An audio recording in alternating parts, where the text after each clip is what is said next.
KPM.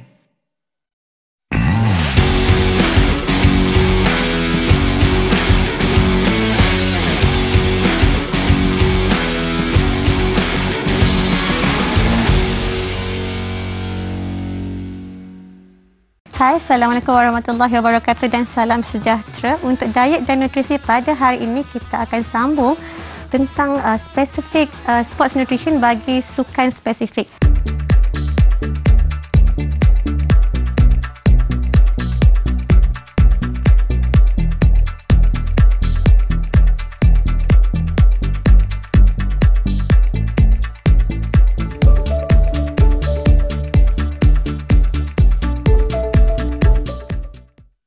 Jadi hari ini kita akan fokuskan kita punya nutrition strategis bagi sukan bola sepak.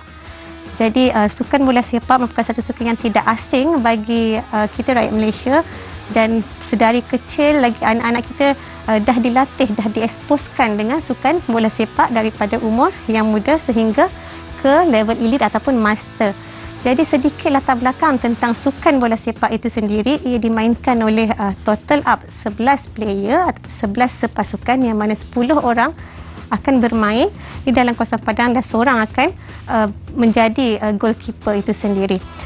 Daripada findings ataupun kajian menunjukkan range peratusan lemak di kalangan atlet bola sepak lebih kurang 8 hingga 13% percentage body fat. Itu untuk kita tengok dia punya physical karakteristik bagi atlet bola sepak. Walau bagaimanapun bagi goalkeeper ataupun penjaga gol kan mempunyai fat mass yang lebih tinggi berbanding player-player yang lain. Bagi atlet bola sepak itu sendiri, dia perlulah mempunyai skill-skill yang tertentu, perlu pantas bergerak, perlu tangkas iaitu agile, dan juga perlu bijak membuat tactical ataupun fast response di dalam padang itu sendiri. Jadi untuk ada research menunjukkan yang lagi rendah peratusan lemak tubuh bagi atlet, ia membantu atlet untuk mencapai speed yang lebih banyak. Untuk atlet bola sepak kita dimain dengan padang yang besar dan dia bermain 40 minit pada first half, kemudian akan rehat lebih kurang 15 minit, kemudian akan bersambung main another 45 minutes. Jadi jumlah duration minima yang perlu atlet bola sepak main lebih kurang 90 minit pada satu-satu perlawanan. Jadi atlet perlu ada aerobic fitness untuk pastikan dia boleh sustain daripada awal permainan sehingga ke hujung permainan. Pergerakan mereka di dalam padang lebih kurang 8 hingga 11 km, dan dia switch antara pergerakan sama ada dia mungkin walking, dia mungkin sprinting ataupun dia mungkin jog. Jadi dalam banyak pergerakan di dalam bola sepak itu sendiri, hanya 10% yang mungkin melibatkan sprinting. Itu akan menunjukkan yang kita perlukan tenaga yang berbeza ataupun sistem tenaga yang berbeza, yang mana untuk bola sepak sistem tenaga yang digunakan untuk supply energi kepada atlet itu adalah daripada sistem aerobik dan juga anaerobik. Untuk atlet ini juga keperluan nutrien adalah sangat individual, bergantung kepada body composition, bergantung kepada training load yang diberikan kepada atlet tersebut. Jadi keperluan dari segi kalori, keperluan dari segi jumlah karbohidrat, keperluan protein dah tentu adalah berbeza di antara satu sama lain. Dengan itu peranan dietitian ataupun nutritionist sangat penting untuk guidekan atlet ini supaya mereka mencapai body komposisi yang diharapkan dan bersesuaian untuk atlet bola sepak, supaya dia boleh perform dengan sangat baik dalam tempoh perlawanan ataupun pertandingan itu sendiri. Kadang-kadang kegagalan atlet untuk makan dengan betul, mengamalkan kumpulan makanan yang betul sama ada karbohidrat, protein ataupun jumlah kalori seharian, sebenarnya memberi kesan ataupun impak kepada atlet itu sendiri. Seterusnya kita akan sambung nanti dengan nutrition strategis bagi pemain bola sepak.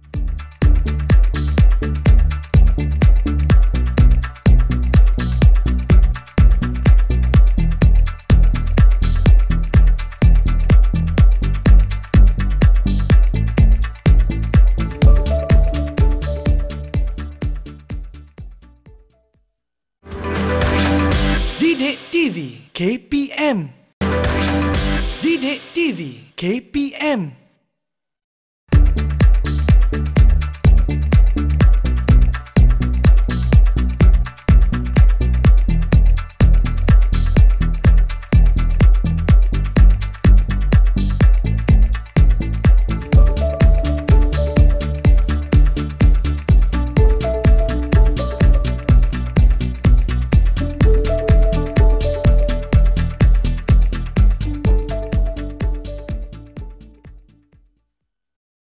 Seterusnya, jom kita lihat tentang nutrition strategies yang boleh kita amalkan bagi atlet bola sepak.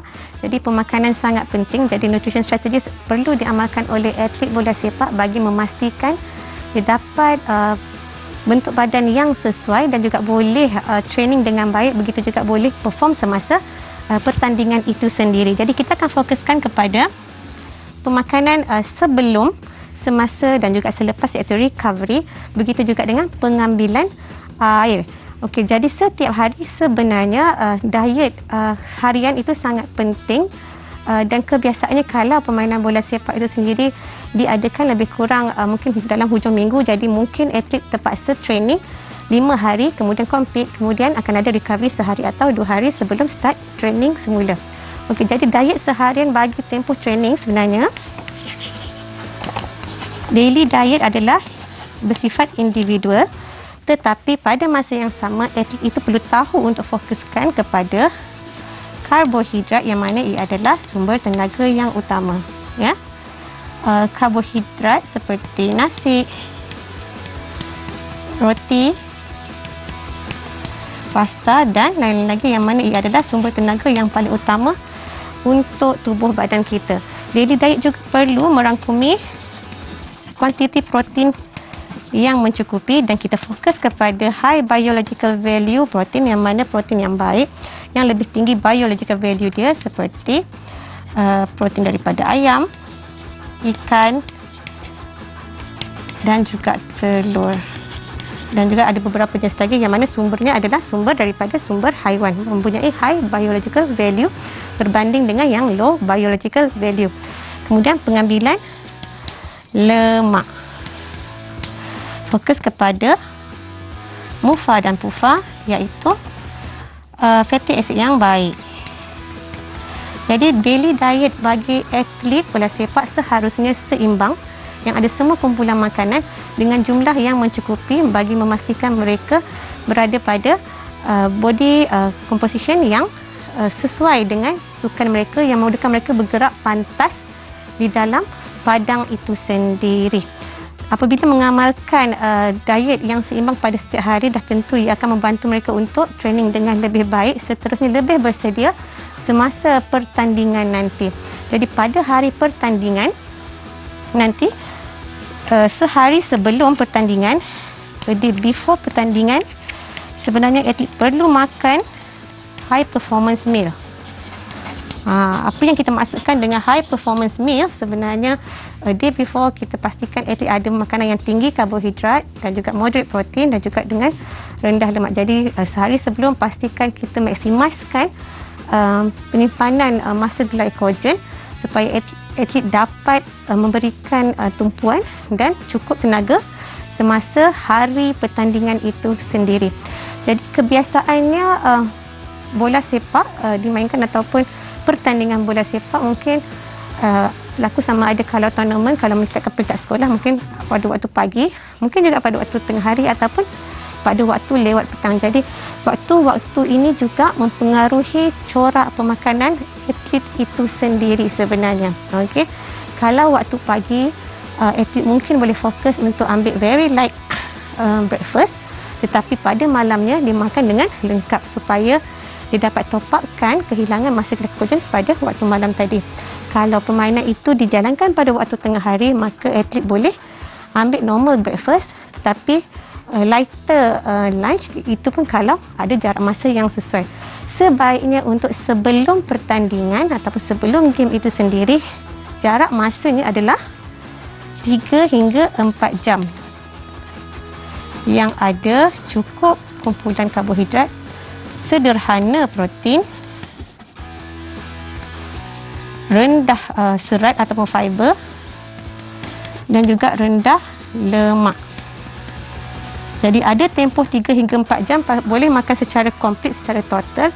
Pengambilan nasi yang lengkap mungkin 4 hingga 5 sendok untuk pastikan jumlah karbohidrat mencukupi. Kemudian akan ambil saiz tapak tangan.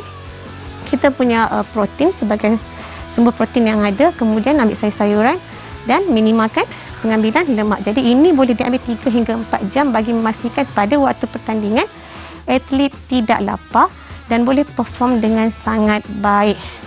Makanan sebegini tidak sesuai dimakan 1 hingga 2 jam sebelum pertandingan bermula kerana bimbang proses penghadaman tidak lengkap berlaku menyebabkan atlet sukar untuk fokus kepada pertandingan itu sendiri nanti. Jadi pemakanan sebelum seharusnya pada waktu bila pertandingan itu diadakan, jarak masa untuk ambil adalah 3 hingga 4 jam.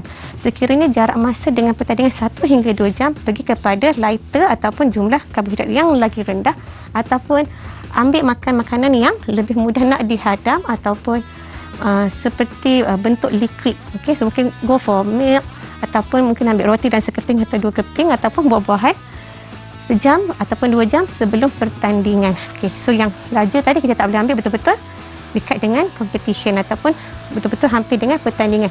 Jadi kalaulah semasa pertandingan, okey, bola sepak lebih kurang 90 minit, 45, 15, 45.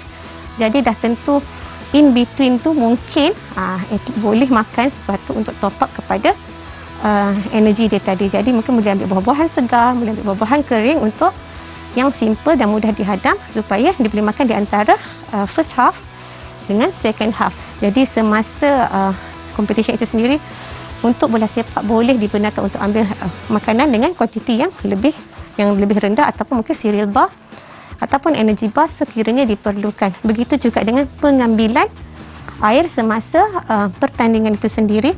Boleh diambil sports drink disarankan sekiranya dilihat atlet main melebihi 60 minit. Jadi perlu top up some karbohidrat dan juga perlu top up elektrolit seperti sodium dengan potasium untuk pastikan atlet tak ada masalah cramp, tak ada masalah-masalah lain yang boleh mengganggu konsentrasi atlet itu sendiri. Kemudian bila kita dah berakhirnya competition itu sendiri, atlet mungkin dah habis training, lebih kurang training ataupun latihan ataupun competition 1 jam setengah ataupun ke 2 jam, kita perlukan recovery. Recovery sangat penting sebab ia adalah satu proses untuk memulihkan atlet itu sendiri. Jadi 30 minit ke 60 minit betul-betul selepas pertandingan, maksudnya completed 30 minutes, 60 minutes itu adalah waktu kritikal, kita panggil window time untuk pastikan atlet terus start proses recovery, bukan tunggu besok ataupun 2-3 jam selepas itu, tidak. Dalam kajian menunjukkan gabungan ratio yang betul antara karbohidrat dengan protein bantu pemulihan berlaku dengan lebih baik. Jadi apa nak ambil betul-betul after kita masih kat padang, mudah kan? Mudah, tapi kita masih kat padang, tak perlu balik rumah, kita sparekan siap-siap, sediakan siap-siap mungkin susu ataupun yogurt ataupun buah-buahan ataupun simple sandwich yang ada karbohidrat dengan protein yang mana boleh dimakan terus dalam tempoh 30 hingga 60 minit. Untuk recovery itu bermula, kemudian tambah dengan pengambilan air yang secukupnya. Selepas itu mungkin 3 hingga 4 jam selepas itu boleh ambil lunch meal seperti biasa untuk fulfillkan balik keperluan karbohidrat, protein untuk setiap hari. Kalau untuk betul-betul lengkap bagi atlet bola sepak, sebenarnya recovery mungkin ambil masa 4 hingga 5 hari betul-betul pulih selepas satu-satu permainan ataupun satu-satu pertandingan. Jadi kalaulah kata dalam satu hari kita ada lebih daripada satu game, atlet sebenarnya perlu plan ataupun rancang dengan betul bagaimana dia nak pastikan di antara game pertama dengan game kedua dia ada cukup keperluan tenaga. Jadi kalau game pagi dan game petang mungkin akan ada banyak masa, mungkin lebih kurang 4 hingga 5 jam, dia boleh top up dengan complete cukup karbohidrat, cukup protein dan cukup lemak. Tapi kalau terlalu singkat mungkin tak sempat nak recovery. Jadi bagaimana pula dengan pengambilan air untuk sukan yang panjang, yang tempohnya panjang dan banyak pergerakan di dalam padang, maka atlet perlu ambil ruang dan peluang, ambil masa untuk pastikan ada minum air dalam tempoh perlawanan itu sendiri. Daripada first halfnya waktu rehat dan juga waktu second half. Jadi sepatutnya ada sebelum game itu sendiri dah disediakan air, sebab kita memang tahu dehidrasi mungkin boleh berlaku untuk atlet bola sepak, ya betul, sebab game yang panjang, pergerakan yang banyak dan kadar perpuluhan yang tinggi. Sekiranya berlaku dehidrasi, iaitu kehilangan 2% berat badan daripada sebelum dengan selepas, menyebabkan atlet kurang concentration dan kurang coordination, sehingga menyebabkan prestasi atlet berada di dalam padang itu terganggu.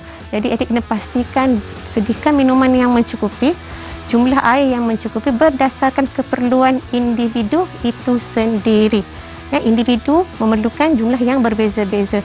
Jadi itu adalah nutrition strategis yang boleh diamalkan oleh atlet bola sepak sebelum, semasa dan juga selepas pertandingan, termasuklah dengan pengambilan air yang mencukupi sepanjang tempoh tersebut.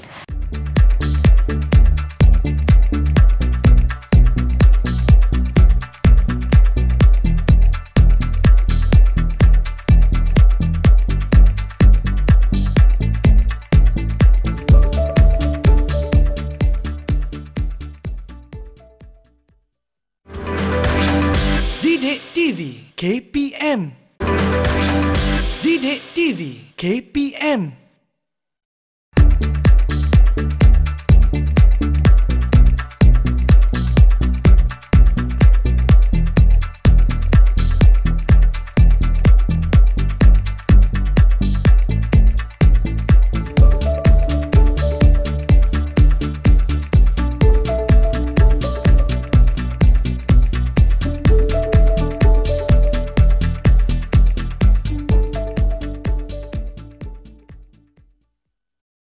Diet dan pemakanan untuk atlet bola sepak sangat penting, yang mana kita memang tahu perubahan daripada diet itu sendiri dan efektif training untuk jangka masa panjang akan membawa kesan yang baik kepada prestasi atlet itu sendiri.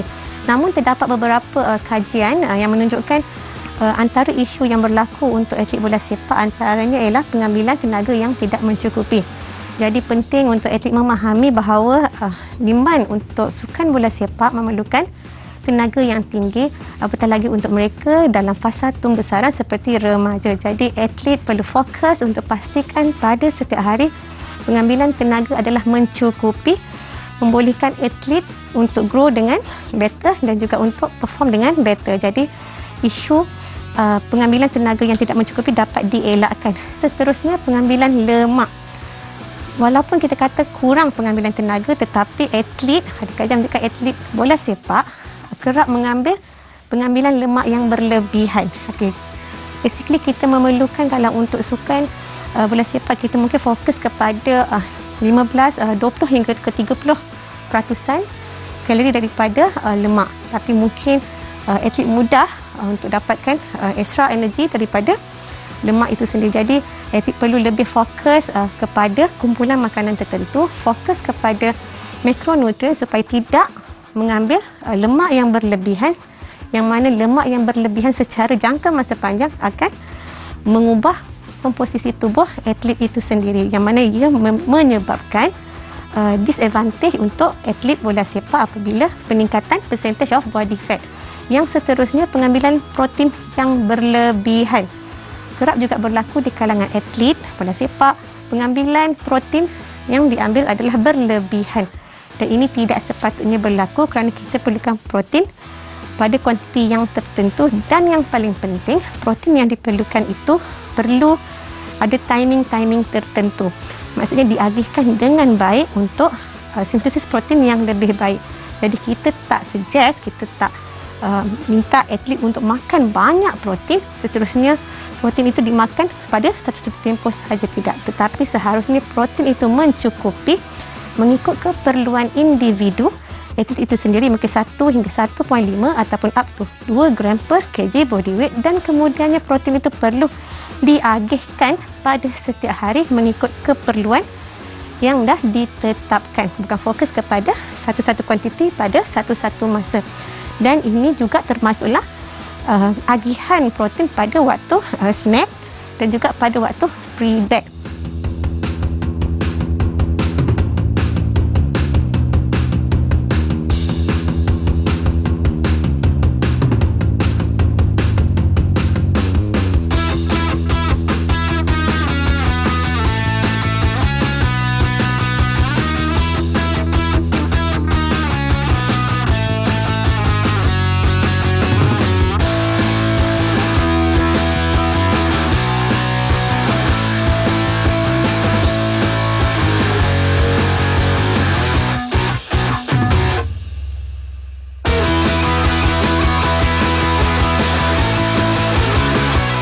Justru saya harap semua dapat manfaat dengan perkongsian saya hari ini tentang sport specific nutrition bagi sukan bola sepak. Jumpa lagi dalam sukan-sukan yang lain pula.